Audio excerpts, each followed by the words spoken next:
Ladies and gentlemen of the old world, I hope you're all doing well, and welcome to the showdown between the High Elves and Vampire Counts here on the Mercenaries of Telea. It's going to be myself with Sea Lord Iceland facing off against Subutai and the Von Karstein Lord on a dragon, bringing in Storm of the Night to make sure I don't have too much fun up in the sky. Now, this might seem like a meme build, but there is some thought to it. So basically, what we're going to be doing is using a very, very tanky front line. Silver and Guard, 75 armor, 60 melee defense while they do have the Enable Discipline from Sea Lord, so that's going to give them insane staying power.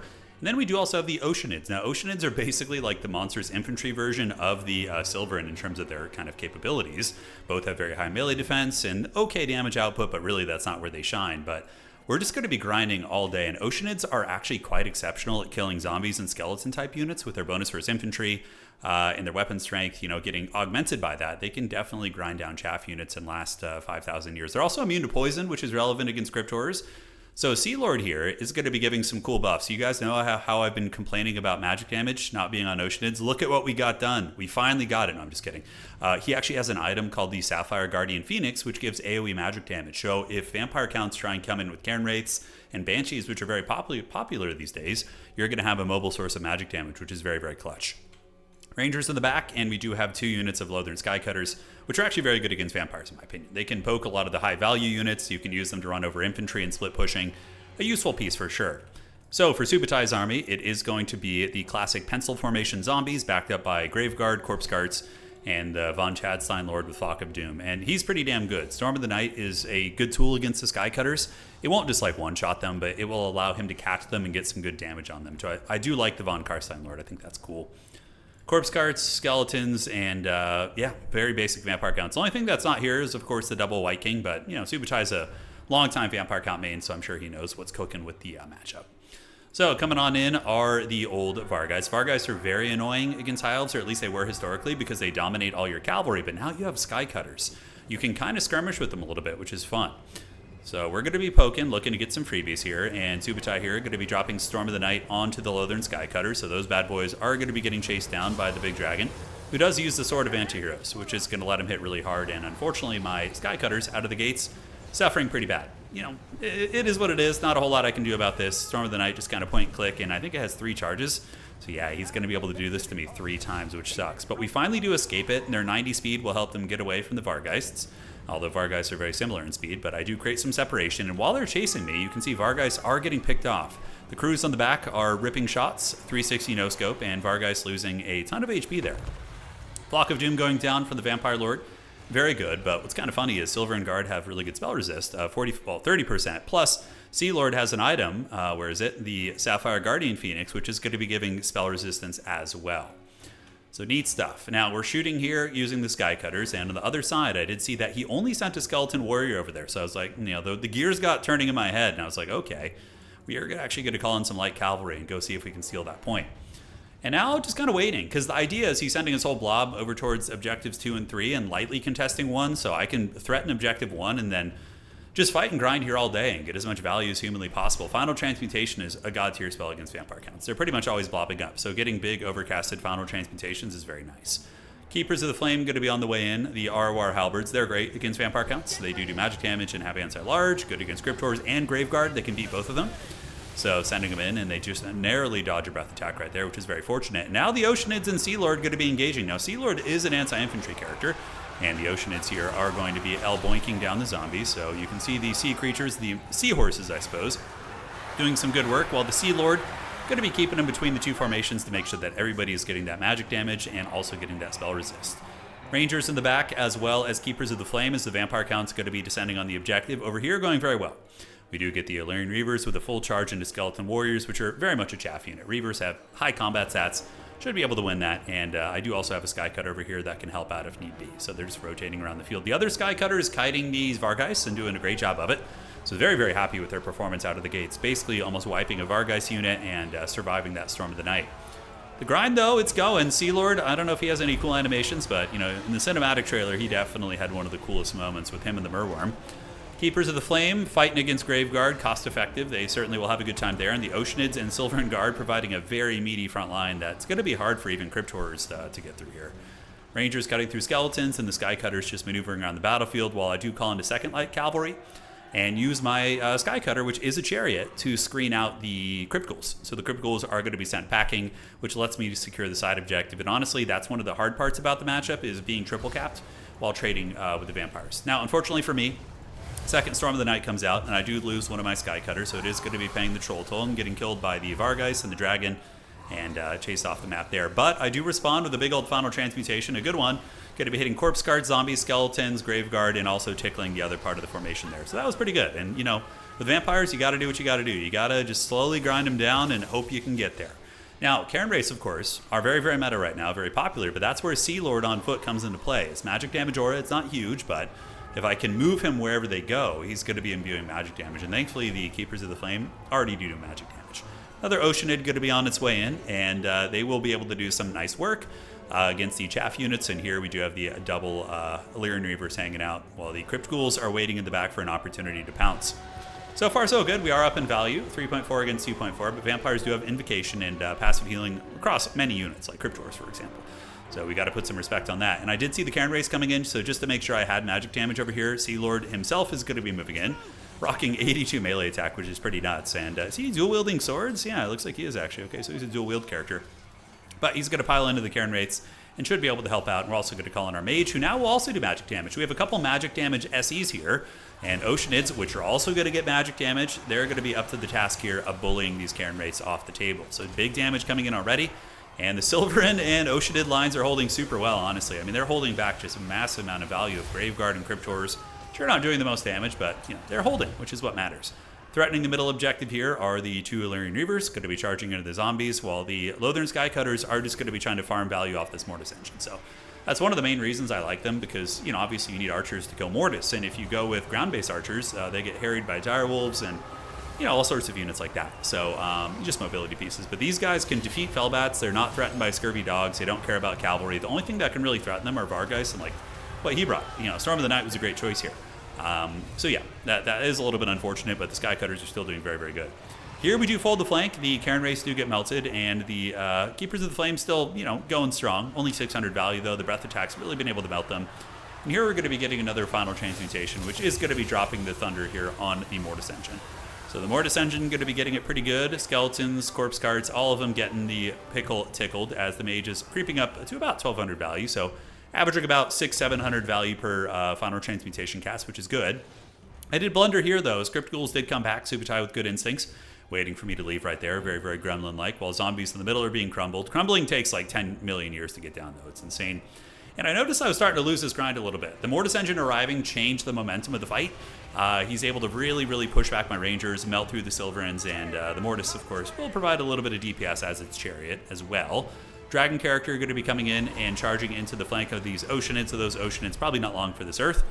Well, I do have triple Sky Cutter, and honestly, pretty damn durable. They're the war wagons of the sky, basically. The Vargeist here getting torn to shreds, crumbling -34, and the shots from downtown here on the Sky Cutters continuing to generate some decent value. So I know I'm going to lose this point. We have lost it. So we are now playing the middle objective here a little bit. Objective 2 is in our clutches, and I do call out some Reavers, but Subutai preemptively called out some direwolves, and the direwolves are going to be able to watch. The boy is watching, and the Reavers won't be able to capture that. So gotta rework another game plan. So I do pull back with my Keepers of the Flame, Oceanids, and Sea Lord.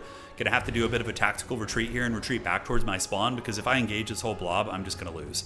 I need to get like a corner behind me or like a forest and just get away from the main blob. And Sky Cutters can rotate over. The idea is using Sky Cutters to threaten the Crypt Ghouls and the dogs, continue playing this objective, and my Mage of Metal over there as well, lending her stave to the fight. But looking back here on this point, a lot of vampiric units. Corpse Guard is, not Corpse Guard, Mortis engine is getting a little bit lower. It's a slow and steady process, but it is getting worn down. And this is where the Sea Lord sounds the tactical retreat. So the Oceanids and the Keepers of the Flame going to be forced to retreat. Otherwise, the Mortis engine will drain them, and I want the Mortis engine to overextend, so it's a little bit easier to pick off. But yeah, here we have the shots from the Sky Cutters. Unfortunately, being attacked with the Dragon. Both of them are kind of a little bit low right now. Here's some Reavers charging to Dire Pack. I thought if I got the charge off, I could win it, but at the end of the day, the Crypt Ghouls will probably engage there. But we do manage to steal this objective. We do fold up some of the guards here. I think there's a visual bug when you cast Storm of the Night on this unit, or something. I don't know what this effect is. It's definitely not the martial prowess, but I think it's like a bug from his Storm of the Night ability.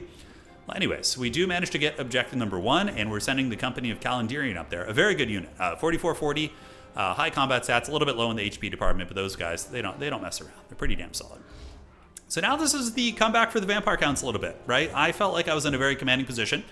The vampire counts are goblining on the points now. Objective 3 and objective 2 are both in danger. It's some crypt ghouls capturing right here, and then also he does manage to fold up my reavers. His dire pack did a great job, Karen Wraiths and crypt ghouls in the mix. Thankfully, I did stop the bleeding and have a big points lead, so that's pretty massive for me. Having that double cap for a long time was quite big, as the Illyrian Reavers going to be circling about right now, and the old Lothern Skycutters just guiding. Flying up over the pillar, avoiding the dragon, pretty hilarious, while my mage is just going to be Benny Hilling around the map, and we're calling in more Oceanids. Because I think I can crack this after a period of time, right? Using the Skycutters to come in and maybe push off the Mortis Ascension a little bit, you can see it's the case. And the Oceanids are pretty damn grindy, and honestly, perhaps I treated them too harshly, man. These things are, they've been doing work. If you guys remember that high elf SFT we played in, we were still very much learning them, and we had a lot of success with the Oceanids. I mean, honestly, they were doing great work for us in that SFT, whereas the Skycutters weren't doing as much, but against vampire counts, I do think that they're quite solid, and I probably wasn't using them in the best situations as well. Huge final transmutation going to be going down here, nailing all these filthy undead, and that is going to be a lot of DPS. Oceanids, their 60 melee defense, holding up firm against the Cryptors, and you can see a lot of the vampiric units are crumbling, getting a little bit low. Meanwhile, on the other side, it's a little bit dodgy, but the company of Calendarian and the Lothern Skycutters being used on the ground, very good against infantry and infantry-sized units in general, able to help hold up some units. But unfortunately, Vargai's coming in. It's going to force a retreat on my side. The company of Calendarian is going to get it pretty bad, but I will be retreating back and then refreshing a charge and getting ready to come back across after the Vargais. On this side, Skycutters shooting into the Mortis Engine. It's getting very low, but Mortis Engine isn't going to be that great against like mass Oceanids anyways. It's really only good against the infantry models, which is some I do have here. Silver and Guard are going to get bumped and drained. But yeah, the grind is on. You know, we're trying to match the vampire count grind, and we do get the Mortis Engine down with the 2 Skycutters, so value city for us right there. A couple Cryptors are in a crumbling position, and a healthy unit of Silver and Guard is coming in to bolster the ranks, so the pointy hats of Ulthuan have arrived. And what effect was that back there? It was like some interesting effect. There's been a couple strange effects I've seen in this game. But they have arrived to support the Oceanids, clashing with the vampiric lines. The remnants of the Mortis Engine dissipated on the ground as the Corpse Guard going to be assuming leadership of that fight. And on the other side, we do have the big old Lothern Skycutter farming some of the ghouls here, and the company of Chad and Dirian holding very well, fighting a Karen Wraith and a Crypt Ghoul to reasonably good effect. We will lose that fight eventually, but at least they're holding, which is very important in a game in which you're ahead on points against vampire count. So Graveguard are in the mix here. Very tough to break, but the Fireborn do get called in finally, and Fireborn are a pretty damn good unit. Don't have any healing in the build, so that's a little bit unfortunate for them, but they are going to be able to really melt these Graveguard on the charge, especially with the assistance of a Skycutter, which of course is like a Chariot. And, you know, Chariot stats 33, 41, 54 weapon strength. I don't know why they don't have bonus versus infantry. I mean, I don't think that would be an unreasonable buff considering the nerfs they got, like, to their ammunition. Giving them a little, like most Chariots have bonus versus infantry. It's kind of weird that they don't. I mean, Scourge Runners have it, right? I think even Burning Chariots of Tzeentch have one. Yeah, I'd have to look. But the fight is on, and collapsing these Crypt Ghouls or these Graveguard is pretty big, because when we do, we can circle around the back of this army and get a big old thunderous charge. Which, if we could break this formation open, you can see a lot of undead are on the precipice of death. That would be huge, because here we're starting to lose it a little bit. The Von Chadstein Lord, currently sitting at 4,000 value, absolute raid boss this game, is clearing through the Reavers, and the company of Calendarian is most likely going to break as well. But they are ITP, which is really nice, so that is helping me hold. Sending Rangers to the middle to threaten that right now, because the game plan is start threatening the middle, because we're going to win this fight right here for sure. He's hyper-focused on Objective 1, trying to get that one back, so we try and play the middle. And over here on this side, we do see some Skeleton Warriors coming in. Fireborn do end up getting a rear collapse, and look at the crumbling. Oh, it's a thing of beauty. So all the undead here just start to crumble and lose HP. And that's another thing that's not being tracked, right? Like all the crumbling damage is free DPS that's not being tracked on the damage meter. And I'm ahead quite considerably. So the Oceanids and Sea Lord Iceland here, man, I'm having a lot of fun with him as a Lord here. He's putting in some heavy lifting and is going to be continuing to crump through these guys. So there they are. And yeah, Oceanids getting 300-400 kills apiece on a couple of them. Fireborn are going to be pulling back right now, trying to get away from these Spearman collapse. And then we're going to be reforming the lines and getting a charge into the Dire Pack here with the Lothern Skycutters. I actually get a really nice charge. Man, look at the Skycutter charge there. That was beautiful. Oh my god, so much damage.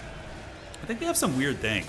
Yeah, momentum. So unit is charging, unit speed is 50%. Okay, yeah, so it can get like a momentum thing, which I guess gives it a better charge.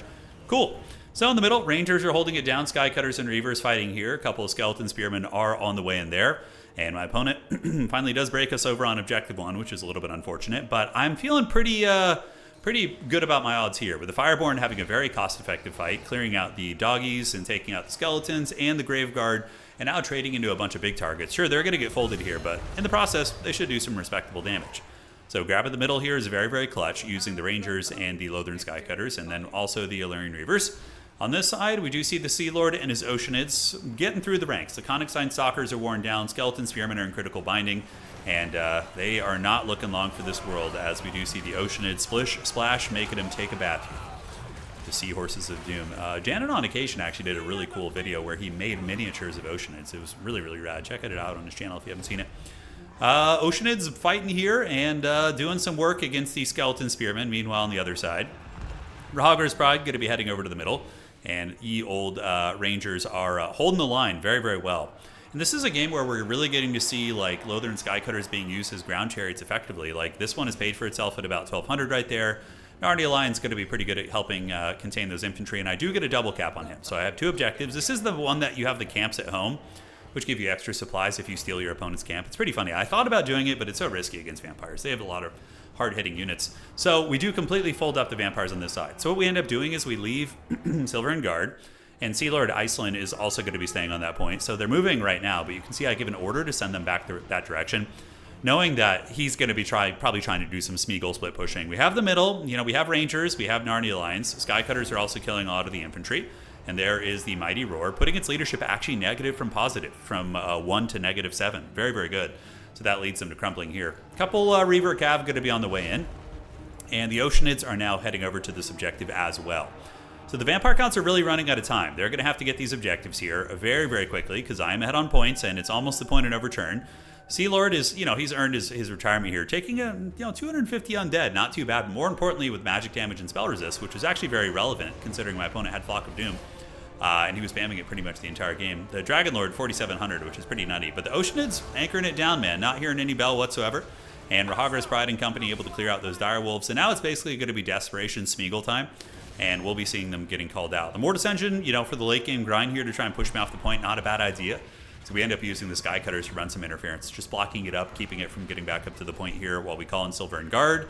Sea Lord, I start to move him over here, you'll see, but then I kind of I get a tingle in my spine that he's going to try something, and Crypt Ghouls were coming there, so I end up turning around in just a second.